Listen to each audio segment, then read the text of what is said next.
അധ്യായം 99 സൂറത്തു സൽസല. മദീനയിൽ അവതരിച്ചത്. വചനങ്ങൾ 8. ബിസ്മില്ലാഹിർ റഹ്മാനിർ റഹീം. പരമകാരുണികനും കരുണാനിധിയുമായ അല്ലാഹുവിന്റെ നാമത്തിൽ. വചനം 1. ഇദാ സുൽസിലതി, വിറപ്പിക്കപ്പെട്ടാൽ, കുലുക്കപ്പെട്ടാൽ. അൽ അർളു, ഭൂമി. സിൽസാലഹ, അതിൻ്റെ വിറ, കുലുക്കം, കമ്പനം.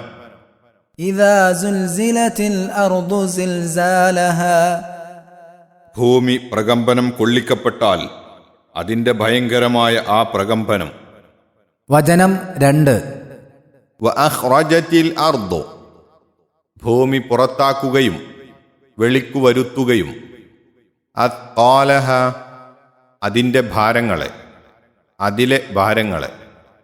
വഅഖ്റജതിൽ അർദു അത്ഖാലഹ, ഭൂമി അതിൻ്റെ ഭാരങ്ങളെ പുറന്തള്ളുകയും. വചനം 3. വഖാലൽ ഇൻസാനു, മനുഷ്യൻ പറയുകയും. മാ ലഹ, അതിന് എന്താണെന്ന്. വഖാലൽ ഇൻസാനു മാ ലഹ, അതിനു എന്താണ് പറ്റിയത് എന്ന് മനുഷ്യർ പറയുകയും ചെയ്താൽ. വചനം 4. യൗമഇദിൻ, അന്നത്തെ ദിവസം. തുഹദ്ദിസു, അത് പറഞ്ഞറിയിക്കും, വർത്തമാനം പറയും. അഖ്ബാറഹ, അതിൻ്റെ വർത്തമാനങ്ങളെ. യൗമഇദിൻ തുഹദ്ദിസു അഖ്ബാറഹ, അതെ, ആ ദിവസം അത് അതിൻ്റെ വർത്തമാനങ്ങൾ പറഞ്ഞറിയിക്കുന്നതാണ്. വചനം 5. ബി അന്ന റബ്ബക, നിന്റെ റബ്ബ് ആയതു നിമിത്തം. ഔഹാലഹ, അതിനു ബോധനം നൽകി എന്നത്. ബി അന്ന റബ്ബക ഔഹാലഹ, നിന്റെ റബ്ബ് അതിനു ബോധനം നൽകിയ കാരണത്താൽ. അന്ത്യനാളിലെ അതിഭയങ്കര സംഭവങ്ങളെക്കുറിച്ചാണ് പ്രസ്താവിക്കുന്നത്. ഭൂമി അതിൻ്റെ അവസാനത്തേതും ഏറ്റവും ഘോരമായതുമായ കമ്പനത്തിനും ക്ഷോഭത്തിനും വിധേയമാകുന്നു. മരണപ്പെട്ടു മണ്ണടഞ്ഞവരടക്കം ഭൂമിക്കുള്ളിൽ കിടപ്പുള്ള നിക്ഷേപങ്ങളെല്ലാം അത് വെളിക്കു വരുത്തുന്നു. ഇതെല്ലാം അനുഭവത്തിൽ കാണുമ്പോൾ മനുഷ്യൻ അന്താളിച്ച് ഭയവിഹ്വലനായിത്തീരും. അവൻ പറയും, ഹാ, എന്താണിത്, ഭൂമിക്ക് എന്തുപറ്റി എന്നൊക്കെ. ഇങ്ങനെയുള്ള ആ ഗൗരവഘട്ടത്തിൽ ഭൂമിയിൽ ഒളിഞ്ഞുകിടപ്പുള്ള രഹസ്യങ്ങളെല്ലാം വെളിക്കു വരും. അതെ, ഭൂമിക്ക് അതിന് വേണ്ടുന്ന ബോധനവും അനുമതിയും അള്ളാഹു നൽകുകയും ഭൂമി അതെല്ലാം തുറന്നു കാട്ടുകയും ചെയ്യും. 4-ാം വചനം ഓതിക്കൊണ്ട് റസൂൽ സല്ലല്ലാഹു അലൈഹി വസല്ലം സ്വഹാബികളോട് ചോദിക്കുകയുണ്ടായി, അതിൻ്റെ അഥവാ ഭൂമിയുടെ വർത്തമാനങ്ങൾ എന്താണെന്ന് നിങ്ങൾക്കറിയുമോ? അവർ പറഞ്ഞു, അള്ളാഹുവിനും റസൂലിനും അറിയാം.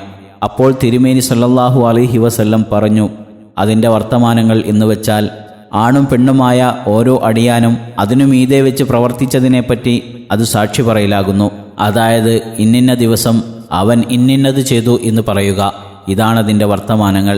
അബൂദാവൂദ്, നസായി, തിർമിദി. വചനം 6. യൗമഇദിൻ, അന്ന്. യസ്ദുറു, പുറപ്പെട്ടു വരും, രംഗത്തു വരും, പുറപ്പെട്ടു പോകും. അന്നാസു, മനുഷ്യർ. അഷ്ടാറ്റൻ, ഭിന്ന സംഘങ്ങളായി, പല കൂട്ടങ്ങളായി. ലിയുറൗ, അവർക്കു കാട്ടിക്കൊടുക്കപ്പെടുവാൻ വേണ്ടി. അഅ്മാലഹും, അവരുടെ പ്രവർത്തനങ്ങൾ, കർമ്മങ്ങൾ. യൗമഇദിൻ യസ്ദുറുന്നാസു അഷ്താതൻ ലിയുറൗ അഅ്മാലഹും, അന്നത്തെ ദിവസം തങ്ങളുടെ പ്രവർത്തന ഫലങ്ങൾ തങ്ങൾക്കു കാട്ടിക്കൊടുക്കപ്പെടുവാനായി മനുഷ്യർ ഭിന്ന സംഘങ്ങളായി രംഗത്തു വരുന്നതാണ്. വചനം 7. ഫമയ്യഅ്മൽ, അപ്പോൾ ആർ ചെയ്തിരുന്നുവോ. മിത്ഖാല ദർറത്തിൻ, ഒരു അണുത്തൂക്കം, അണു അളവ്.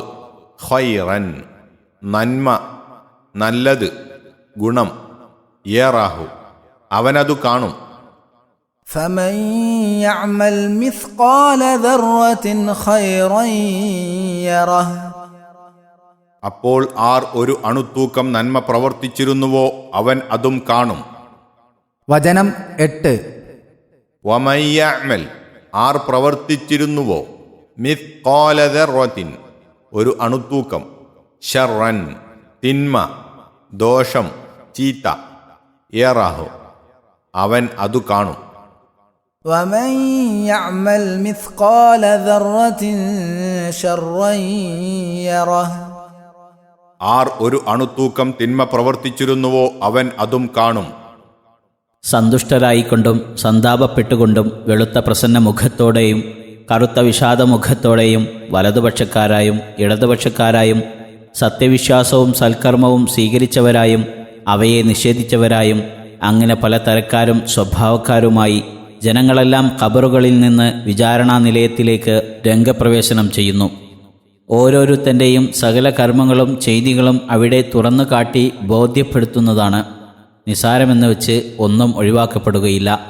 ഒരണുവോളം നന്മ ചെയ്തിട്ടുണ്ടെങ്കിൽ അതും ഒരണുവോളം തിന്മ ചെയ്തിട്ടുണ്ടെങ്കിൽ അതും അവന് കാണിച്ചു കൊടുക്കപ്പെടും.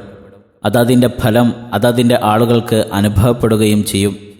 ദർറത്ത് എന്ന പദത്തിന് നന്നേ ചെറിയ ഉറുമ്പിൻ്റെ കാല്, അണു, ഓട്ടവെയിലിൽ കൂടി പ്രത്യക്ഷപ്പെടുന്ന ധൂളം എന്നൊക്കെ അർത്ഥം പറയാറുണ്ട്. ഏതായാലും അങ്ങേ അറ്റം ചെറുതും നിസാരവുമായത് എന്നത്രേ ഉദ്ദേശ്യം. നബി സല്ലല്ലാഹു അലൈഹി വസല്ലം തിരുമേനിയുടെ ചില വചനങ്ങൾ ഇവിടെ സ്മരിക്കുന്നത് സംയോജിതമായിരിക്കും. അവിടുന്ന് പറയുന്നു: 1. സദാചാരത്തിൽ അഥവാ സൽക്കർമ്മത്തിൽപ്പെട്ട യാതൊന്നിനെയും നീ അവഗണിക്കരുത്. വെള്ളം കുടിക്കുവാൻ വരുന്നവൻ്റെ പാത്രത്തിൽ നിന്റെ കൊട്ടക്കോരിയിൽ നിന്ന് അഥവാ നീ വെള്ളം കോരുന്ന പാത്രത്തിൽ നിന്ന് അല്പം വെള്ളം ഒഴിച്ചു കൊടുക്കുക എന്നുള്ളതായാലും ശരി, അല്ലെങ്കിൽ നിന്റെ സഹോദരനെ പ്രസന്നവദനായി അഭിമുഖീകരിക്കുക എന്നുള്ളതായാലും ശരി. ബുഖാരി. 2. സത്യവിശ്വാസിനികളാകുന്ന സമൂഹമേ, ആടിൻ്റെ ഒരു കുളമ്പാണുള്ളതെങ്കിലും ഒരു അയൽക്കാരി അവളുടെ അയൽക്കാരിയെ ഒട്ടും കൊടുക്കാതെ അവഗണിച്ചു കളയരുത്. ബുഖാരി. 3. ആയിഷ, നിസാരങ്ങളായ പാപങ്ങളെ സൂക്ഷിച്ചുകൊള്ളണം. കാരണം അള്ളാഹുവിൽ നിന്നും അവയെ അന്വേഷിക്കുന്നതായ ഒരാളുണ്ട്. 4. നിസാരമായി ഗണിക്കപ്പെടാവുന്ന പാപങ്ങളെ നിങ്ങൾ സൂക്ഷിക്കണം. കാരണം അവ മനുഷ്യൻ്റെ മേൽ ഒരുമിച്ച് കൂടുകയും അങ്ങനെ അവ അവനെ നാശത്തിലകപ്പെടുത്തുകയും ചെയ്യും. അബൂദാവൂദ്. ഒരു കാര്യം ഇവിടെ ഓർമ്മിക്കേണ്ടതുണ്ട്. ഒരണുവോളം നന്മയോ തിന്മയോ ചെയ്താൽ അതിൻ്റെ ഫലം മനുഷ്യൻ അനുഭവിക്കുമെന്ന് പറയുമ്പോൾ അള്ളാഹുവിലും അന്ത്യദിനത്തിലും വിശ്വസിക്കാത്ത ആളുകൾ സൽക്കാര്യങ്ങൾ പ്രവർത്തിച്ചിട്ടുണ്ടെങ്കിൽ അതിന് പരലോകത്ത് അവർക്ക് നല്ല പ്രതിഫലം ലഭിക്കുമെന്ന് വല്ലവരും ധരിച്ചേക്കാം. സത്യവിശ്വാസം സ്വീകരിക്കാത്തവരുടെ നല്ല കാര്യങ്ങൾക്ക് അള്ളാഹു യാതൊരു പ്രതിഫലവും നൽകുന്നതല്ലെന്നും അവരുടെ പ്രതിഫലം ഇഹത്തിൽ വെച്ചു തന്നെ അള്ളാഹു നിറവേറ്റി കൊടുക്കുകയാണ് ചെയ്യുക എന്നും സൂറത്ത് ഹൂദ് 15-16, സൂറത്തുൽ ഫുർഖാൻ 23 മുതലായ സ്ഥലങ്ങളിൽ അള്ളാഹു വ്യക്തമായി പ്രസ്താവിച്ചിട്ടുള്ളതാകുന്നു.